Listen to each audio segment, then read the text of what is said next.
Bu, saya mau tanya sedikit. Seandainya Ibu dipertemukan sama Mbak Nana, kira-kira Ibu akan tetap melanjutkan laporan ini atau mau damai kah sama Mbak Nana? Jika memang harus mediasi, jika dipertemukan ya monggo. Tapi apakah Mbak Nananya mau? Mungkin dibilang nggak selevel lagi nanti. Oh.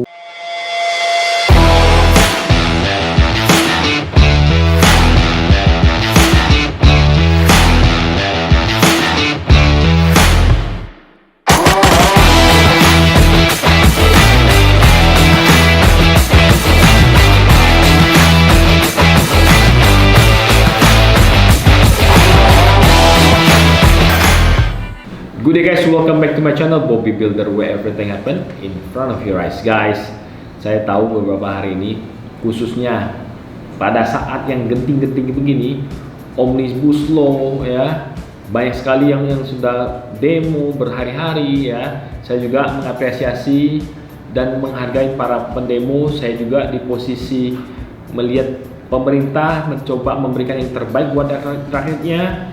Namun saya sendiri belum tahu, ya kan, inti daripada Omnibus Law itu apa. Kenapa? Karena apakah mereka yang mendemo sudah paham mengenai Omnibus Law? Apakah pemerintah tidak menyayangi rakyatnya? Ya kan? Itu pertanyaan besar buat saya, ya. Tapi malam hari ini saya tidak akan mengungkap atau membahas soal Omnibus Law, guys. Oke. Beberapa hari sebelum Omnibus Law ada yang sempat viral, yaitu soal pelaporan Ibu Najwa Shihab, ya. Siapa yang nggak kenal Ibu Najwa Shihab? Saya sendiri penasaran, si pelapor ini maunya apa sih dan kenapa melaporkan? Oke, untuk lebih detail ya guys, kita akan bahas langsung dengan Ibu Sylvia selaku pelapor yang melaporkan Ibu Najwa Shihab, ya. Yang jelas ini adalah interview perdana. Jadi bagi kalian yang baru di channel Bobby Builder, jangan di skip, dan ingat, di channel Bobby Builder setiap hari akan mengupload video saya setiap hari jam 6 sore. Jadi bagi kalian yang penasaran, bisa langsung check out video YouTube dari channel Bobby Builder jam 6 sore. Dan juga guys, bagi kalian yang mau kontak langsung kepada saya, silahkan kontak ini nomor pribadi WhatsApp saya ya di bawah ini. Siapa tahu ada yang mau bertanya langsung, silahkan di komen di sini. Oke, tanpa panjang lebar, kita langsung aja bertanya kepada Ibu Sylvia. Let's go guys.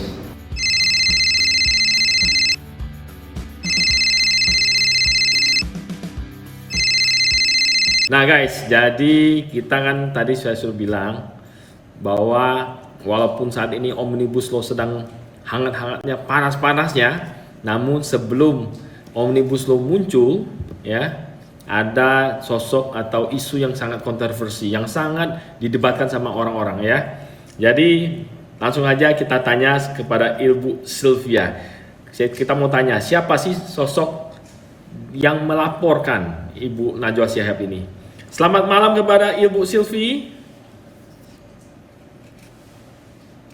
Malam Bu. Selamat malam. Halo semuanya. Selamat malam. Rupanya malam. Ibu nih kelihatan dari mukanya cerah meriah. Kenapa Bu lagi cerah-cerahnya nih Bu? Ya, saya selalu positif thinking aja setiap hari. Jadinya mukanya ceria. Oke. Ibu boleh jelasin ke kita semua, kan Ibu kelihatannya mukanya belum pernah banyak yang tahu nih, ya. Sosok Ibu Sylvie dan organisasi ini apa sih Bu, boleh jelaskan?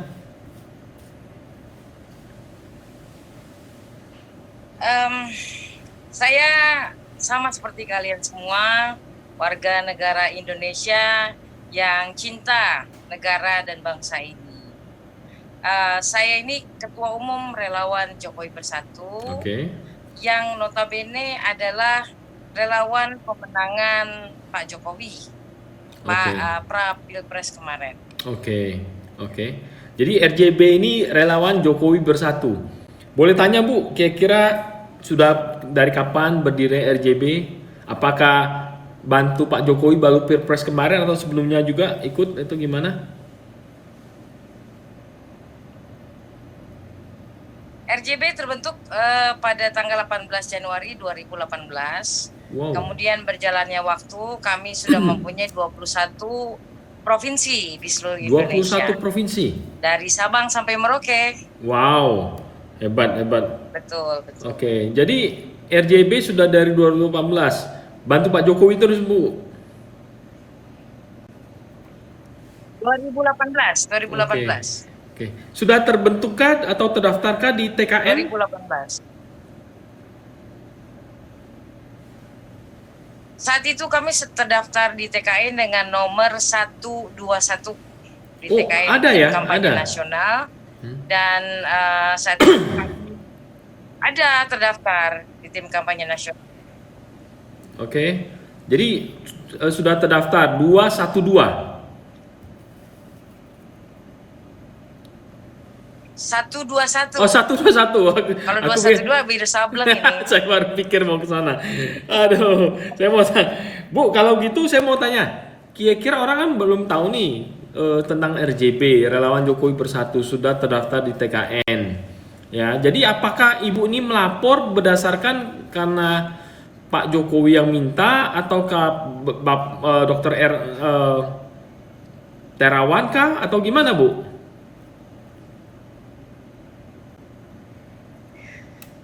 Dokter Terawan tidak kenal saya, Oh, tapi tidak semua kenal. orang kenal Dokter Terawan pasti. Oke. Awalnya bukan karena beliau menteri sih, karena beliau mempunyai teori terawan. Oke. Disebut teori terawan karena itu tentang bagaimana menyembuhkan penyakit stroke saat itu.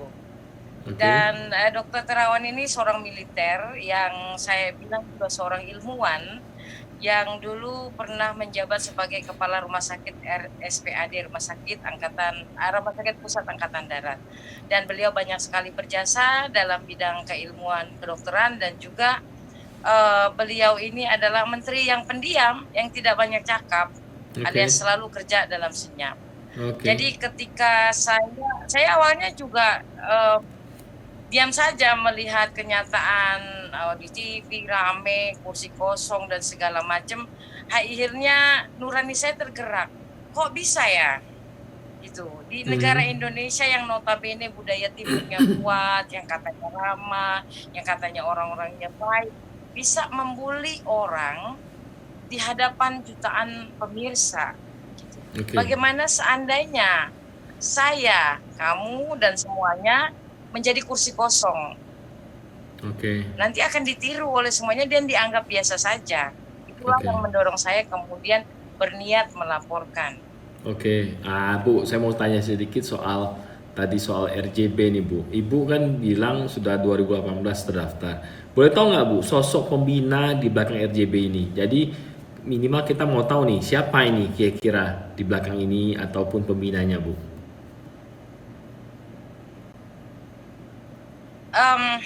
Tindakan saya sebagai ketua umum selalu atas dasar kemanusiaan. Dan tindakan saya selalu didukung oleh para ketua dewan, ketua provinsi dan juga ketua kota dan kabupaten. Dan sebagai dewan pembina, beliau hanya mengikuti alur ceritanya, dan kemudian ketika menurut beliau baik, beliau ya biasanya mendukung lah. Cuma untuk saat ini, untuk kejadian Dokter Terawan, beliau tidak mengetahui apa-apa atas tindakan saya. Tidak beliau ada itu siapa satupun nih, yang Bu? mengetahui Beliau ini kecuali belum para jelaskan pengurus. nih. Ibu belum jelaskan. Beliau ini siapa? Ya, ada beberapa dewan pembina sih, tapi ketua dewan pembinanya adalah Dias Hendro Priyono, yang biasa dipanggil Dias Mas Hendro Bos. Priyono. Beliau orang yang salah satunya, dan kemudian ada Bapak Lim Hartono juga, yang sangat bijak dan selalu mendukung saya selama ini. Jadi Pak Dias sendiri tidak mengetahui langkah Ibu melaporkan Najwa Shihab ini, Bu, ya? Tidak sama sekali, bahkan saya takut diomelin sebenarnya ini. Cuma kemanusiaan saya lebih besar daripada rasa takut saya. Jadi reaksi manusia Ibu, reaksi bahwa wah kelihatannya nggak bisa tinggal diam ini, Ibu, ya.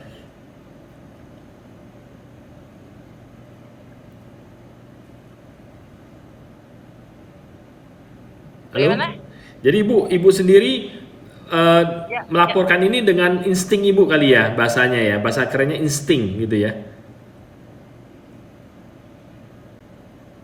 Ya, well sebenarnya hati nurani sih. Hati nurani. Saya tidak suka melihat orang yang tidak bisa melawan, orang yang tidak ada dibully di belakang. Apalagi ini dibully di belakang dan ditonton oleh jutaan umat manusia. Gitu. Tidak suka aja, nak. Jadi nurani saya tergerak. Ini Kalau gitu, berhari kok, tidak langsung besoknya saya laporkan atau kalau gitu besok saya mau undang Najwa Shihab, Bu. Kalau memang beliau nggak datang, saya interview kursi kosong gitu ya, Bu ya, kali ya. Nah, itulah makanya. Kalau ini dibiarkan, akan terus terjadi seperti itu. Boleh saja kok, itu aja ada pembiaran kok, itu aja boleh kok. Dan betul sekali. Saya nggak ada masalah kok sama Mbak Najwa. Mbak Najwa kenal tidak gitu. Betul. Berarti kalau besok kalau merasa Mbak Nananya merasa ini fine saja, kan kalau nggak salah saya sempat baca artikel yang dia mengatakan ini kursi kosong ini adalah sudah ada yang biasa di luar negeri. Kalau gitu besok saya akan undang Mbak Nana. Kalau yang nggak datang saya interview kursi kosong gitu, Bu ya. Gak apa-apa ya?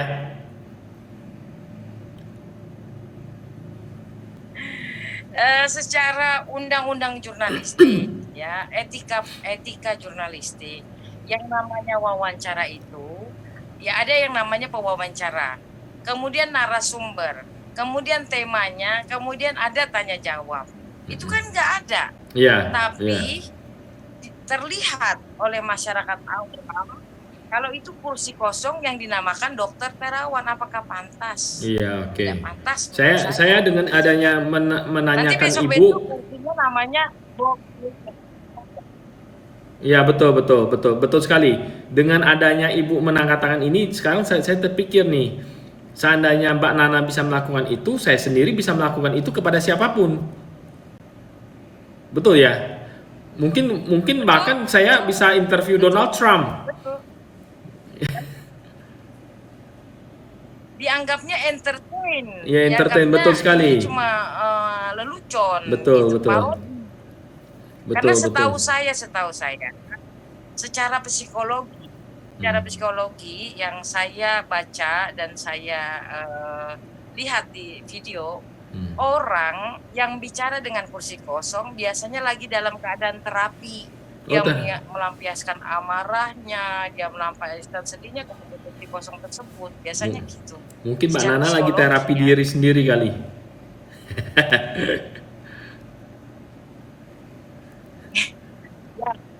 Saya juga tidak menyalahkan Mbak Nana keseluruhan. Ada timnya yang mungkin dianggap biasa saja parodi ini. Padahal itu pejabat negara.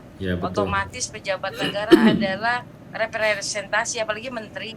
Ya sesuai dengan Undang-Undang Nomor 39 tahun 2008. Jadi maksudnya Ibu, Mbak Nana hanya adalah patung daripada. 2008 itu.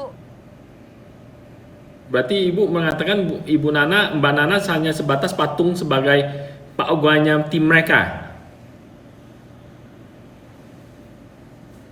Oh tidak juga. Pasti ada yang namanya MOU, perjanjian apapun, dan Mbak Nana dalam keadaan manusia dewasa yang bisa menolak dan memilih. Tapi Mbak Nana nggak milih itu. Baik dan menolak. Ya, Mbak Nana nggak memilih itu, malah Mbak Nana merasa ini benar. Oh itu sesuatu poin buat saya juga sih. Mungkin bagi pemirsa yang nonton ini juga bisa ambil positif dan negatifnya dari ini ya. Mudah-mudahan semua positif.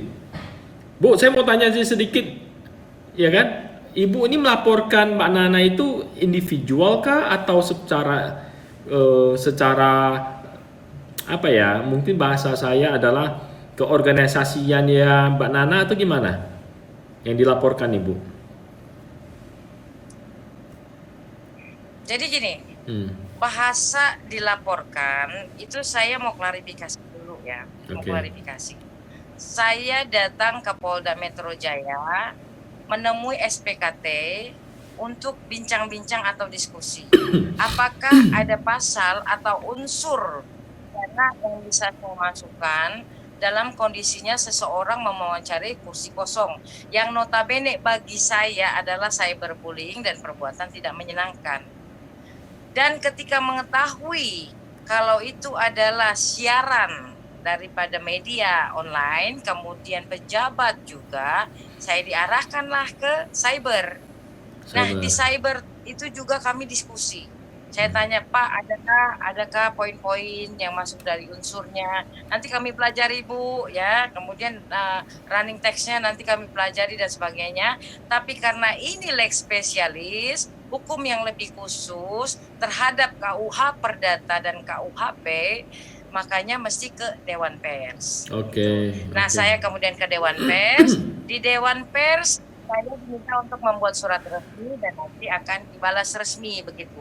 Jadi kalau melaporkan belum lah, karena memang semestinya seperti itu. Harus diskusi dulu apakah ada unsur yang masuk atau tidak, dan kita sebagai warga negara yang baik taat hukum, kita ikuti petunjuk dan arahan daripada Polda Metro Jaya. Oke. Ya, Ibu jadi kan belum ada surat LP-nya sebenarnya, cuma digoreng-goreng. Oh, digoreng. Biasa Bu, Indonesia kalau nggak digoreng nggak seru. jadi Ibu mau melaporkan, tapi masih diskusi ya Bu ya, belum melaporkan ya. Cuma digoreng-goreng aja berarti ya. Iya. Oke, saya mau tanya, Ibu kan relawan Jokowi, Mbak Nana sendiri sebagai presenter di salah satu TV swasta. Ya kan, saya melihat berapa hari ini atau terakhir ini malahan kelihatannya Ibu dan RJB ini semakin dipojokkan Ibu. Bahkan beberapa tim TKN juga merasa kok melaporkan begitu. Saya jadi bingung. Apakah tim TKN-nya Jokowi dengan tim yang saat ini Ibu pimpin itu di satu bendera kah atau gimana? Sehingga kelihatannya ada pro dan kontra malahan. Malahan Mbak Nana kelihatannya banyak tanda kutip di backup banyak sekali yang buzzer-buzzer yang mendukung ini Bu. Tanggapan Ibu gimana Bu?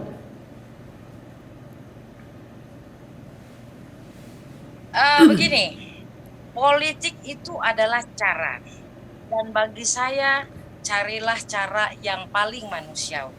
Ya, jadi ketika orang bicara saya pendukung Jokowi, saya tidak sepakat. Relawan itu tidak benar melaporkan dan sebagainya, ya biarkan saja, karena kebenaran hanya milik Allah. Betul, ya, saya hanya menjalankan apa yang ada di hati nurani saya tanpa didorong oleh siapapun, dan ini bicara soal kemanusiaan. Coba Anda posisikan Anda sebagai dokter terawan yang dijadikan kursi kosong, kemudian diberondong pertanyaan-pertanyaan. Kalau pertanyaan itu betul, kalau pernyataan itu betul, kalau enggak, contoh saja, katanya menteri-menteri kesehatan di negara lain juga sudah mengundurkan diri. Mengundurkan diri yang benar, itu bukan karena pandemi COVID, itu sudah lama sekali mengundurkan diri. Jadi sebagai jurnalis juga harus mencari berita yang akurat, data yang benar. Jangan main bikin pertanyaan, tapi ini kan bukannya produk jurnalistik, bukan karena karya jurnalistik, tidak ada narasumbernya. Kemudian tidak ada tanya jawab. Jadi kenapa saya ke Polda kemarin, ya karena saya rasa ini bukan produk jurnalistik, bukan karya jurnalistik. Mungkin karena jadi kalau ada orang yang suka atau tidak dengan langkah saya, sudah biasa. Ya apalagi orang-orang politik yang bicara itu sudah biasa. Tapi bagi saya politik itu adalah cara, dan carilah cara yang paling manusiawi. Oke.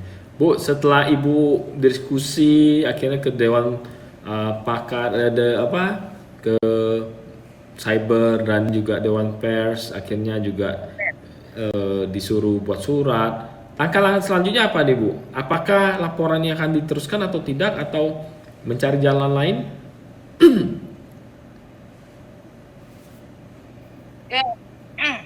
Kalau saya rasa saya tetap akan meneruskan ke Dewan Pers. Keberatan saya atas acara tersebut dan dugaan pelanggaran UU Pers dan juga kode etik jurnalistik. Nah nanti ya tergantung Dewan Persnya bagaimana menjawab. Yang jelas saya sebagai warga negara yang taat hukum dan organisasi RJB juga taat hukum, kami akan ikuti apapun bentuk jawaban dari Dewan Pers. Tapi kemudian kami akan tetap ke cyber kembali melaporkan hasil daripada jawaban Dewan Pers sesuai kesepakatan kita kemarin. Ini interesting nih Bu, ini interesting banget ini. Ini saya penasaran. Jika bila mana Dewan Pers ini menyatakan tidak melanggar dan sebagainya, ini saya yakin tidak akan ada bakal ada ya dokter terawan yang kedua, tiga dan sebagainya. Bahkan seperti saya bilang tadi, kalau memang ini nanti terbukti dibiarkan, berarti kita atau seperti saya akan membuat konten-konten yang menarik Bu, ya seperti interview Donald Trump, interview menteri lain mungkin, bahkan interview Mbak Nana. Mungkin saya tanya lebih detail Mbak Nana, ayo lihat di mana ya. Karena tadinya saya terus terang orang yang salah satunya yang merasa Mbak Nana itu sudah benar tadinya. Tapi dengan adanya ngobrol sama ibu saat ini, saya bertanya sendiri apakah boleh ya kan menanyakan sesuatu tapi orang yang nggak di sana ujung-ujungnya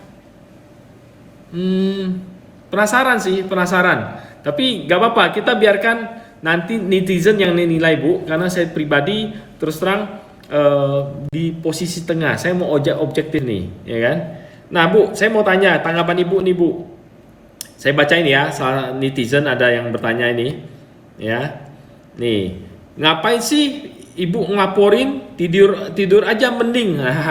Itu netizen Bu yang ada komen ini. Ngapain Ibu laporin buat Mbak Nana, maksudnya tidur aja, kurang kerjaan gitu maksudnya. Tanggapan Ibu gimana Bu?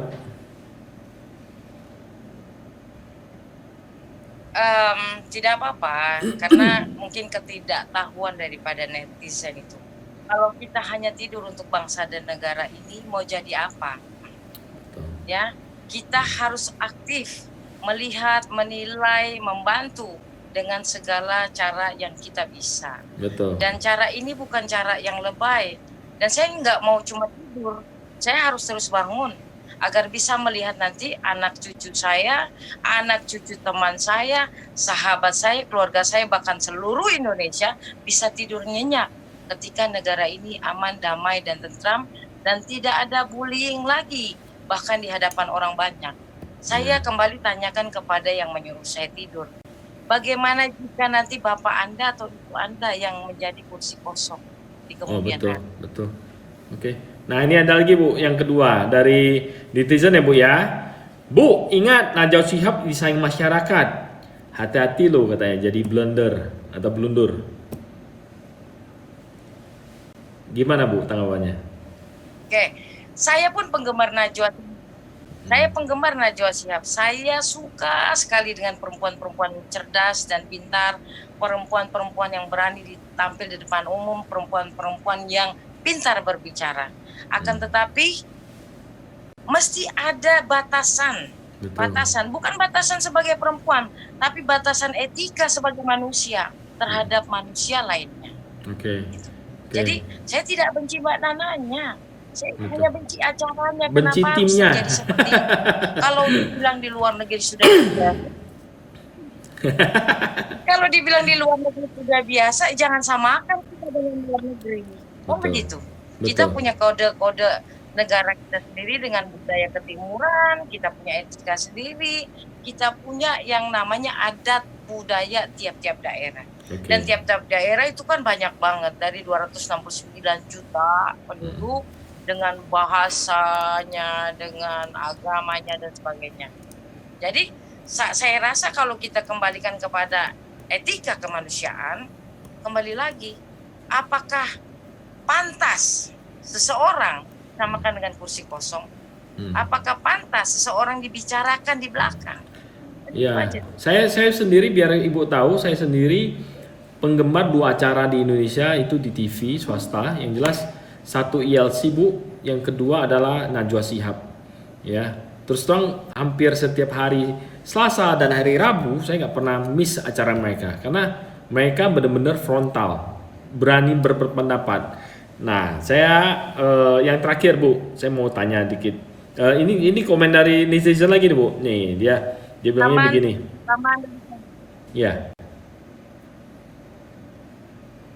Oke. Jadi dia bilang atau netizen bilang nih, Lanjut. ini virus kan kepentingan umum, wajar-wajar saja dong perlu ditanya. Jadi Menteri Kesehatan malah hilang gini. Apa menurut Ibu benar dilakukan menteri tersebut? Nah, Ibu mungkin tanggapannya. Oke, begini ya. Soal pandemi COVID-19 adalah persoalan nasional. Jadi tanggung jawab kesehatan seluruh warga negara Republik Indonesia adalah urusan pemerintah yang dikomandai oleh Presiden Republik Indonesia, yaitu Pak Jokowi.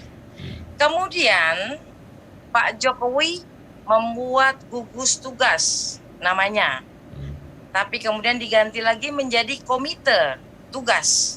Untuk apa? Pemulihan perekonomian untuk pandemi COVID ini agar ditangani dengan cepat dan baik. Nah, tugas Menteri Kesehatan apa?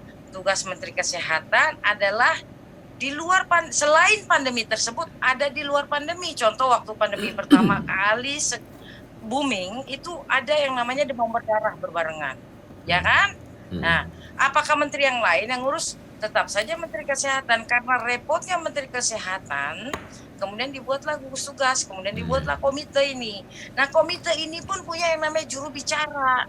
Jadi nggak perlu lagi menteri yang bicara. Menteri pertanggungjawabannya hanya kepada Presiden sebagai pembantu Presiden sesuai dengan Undang-Undang Nomor 39 tahun 2008. Membantu Presiden, pertanggungjawabannya kepada beliau. Tapi gugus tugas dan komite ini pertanggungjawabannya kepada masyarakat. Dan mereka mempunyai jubir yang akan menerangkan bagaimana progres, bagaimana proses pekerjaan mereka, dan bagaimana keadaan di lapangan di seluruh Indonesia. Gitu. Jadi sebenarnya jangan nggak usah menteri yang diudak-udak juga udah ada tugasnya gitu. Lagi pula ketika kita bicara produk jurnalistik ya, kalau orang tidak mau diwawancari kan banyak alasan. Apalagi ini seorang menteri skala prioritasnya tinggi. Ya, apalagi Menteri Kesehatan yang jelas-jelas notabene hari ini adalah pandemi COVID. Otomatis paling dicari presiden, paling dicari semua orang. Tapi kemudian di mata Najwa kan nggak mungkin. Jadi Menteri Kesehatan Republik Indonesia ini adalah Menteri Kesehatannya kita semua, bukan Menteri Kesehatan mata Najwa. Itu paling jelas. Ya. Kalau kemudian netizen tidak suka sama saya, memang tidak mengenal kamu. Mereka lebih mengenal mata Najwa. Tapi saya sebagai Ketua Umum Relawan Jokowi Bersatu sama dengan kalian, berpanas-panasan, pernah kelaparan, sakit, kadang jual rumah, jual mobil, jual tanah, bahkan pinjam-pinjam, sama dengan kalian. Tapi apakah pernah Najwa merasakan hal tersebut? Betul, Itu saja pernyataan saya. Bu, saya mau tanya sedikit. Seandainya Ibu dipertemukan sama Mbak Nana, kira-kira Ibu akan tetap melanjutkan laporan ini atau mau damai kah sama Mbak Nana? Atau mungkin saya undang Ibu dan Mbak Nana gantian saya menjadi presenternya untuk kalian berdua, mediatornya. Kira-kira Ibu akan stop melaporkan nggak kalau nanti sudah ketemu Mbak Nana? Sebagai pribadi, Mbak Nana pasti nggak kenal saya. Saya pun nggak kenal Mbak Nana kecuali di TV sebagai presenter. Jadi tidak ada masalah antara kami. Yang terbaik untuk bangsa inilah yang akan saya jalani. Jika memang harus mediasi, jika dipertemukan ya monggo. Tapi apakah Mbak Nananya mau?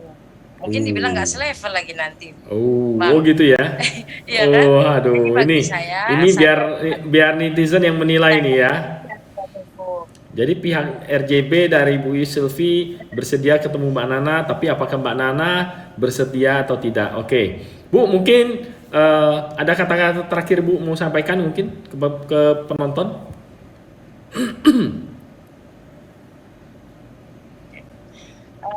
Saya hanya ingin menyampaikan hidup kita hari ini jalani dengan baik karena kita tidak tahu sampai kapan berakhir pandemi COVID.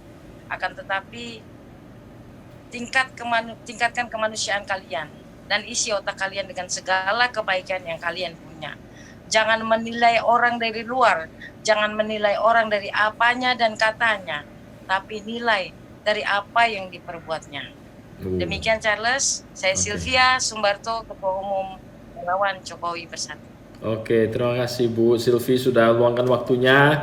Mudah-mudahan dengan adanya klarifikasi dari Ibu, mungkin nanti Mbak Nana sendiri, saya dan tim akan melakukan invitation atau mengundang Mbak Nana, mungkin wawancara seperti ini juga jika berkenan, atau memang nanti Mbak Nana sendiri dengan ada video ini, Mbak Nana juga dan timnya akan bertemu Ibu Silvi. Mudah-mudahan itu terbaik, ya. Mudah-mudahan itu terbaik dan bisa mencairkan atau membuat bangsa ini menjadi lebih bersatu. Ya, kita cukup Bu dengan adanya omnibus law dan sebagainya, ya. Mudah-mudahan antara Ibu dan Mbak Nana bisa klop kembali, tidak ada miskomunikasi lagi, ya. Yang jelas terima kasih Bu Silvi sudah luangkan waktunya, Ibu. Bagaimana? Ya, terima kasih sudah luangkan waktunya, Bu. Oh ya. Oke, sampai jumpa Bu. Thank you. Oke guys, itulah pembicaraan saya dengan Ibu Sylvia selaku RJB Relawan Jokowi Bersatu yang sempat melaporkan Mbak Nana ke Polda Metro. Dan mudah-mudahan dengan acara ini, dengan wawancara ini, kalian bisa menimang atau minimal Mbak Nana yang menonton ini mudah-mudahan ya bisa meluangkan waktu untuk ketemuan mungkin ya, supaya tidak ada kegaduhan lagi di Republik ini, karena cukup banyak yang kita sudah harus alami, sudah juga melihat atau merasakan corona efek kepada kesehatan ataupun juga kepada ekonomi kita. Yang jelas mudah-mudahan video ini dapat bermanfaat buat kalian semua. Apapun hasilnya, saya Bobby Builder mengharapkan yang terbaik buat bangsa ini. Dan juga bagi yang beropini, netizen, kalau kalian mau komen atau merequest apapun bisa komen di bawah ini. Yang jelas mudah-mudahan saya bisa memberikan balance ya antara kanan dan kiri dan kita bisa menjadi satu. Akhir kata saya Bobby Builder, sampai jumpa di video selanjutnya guys. Salam Bobby Builder, salam isi.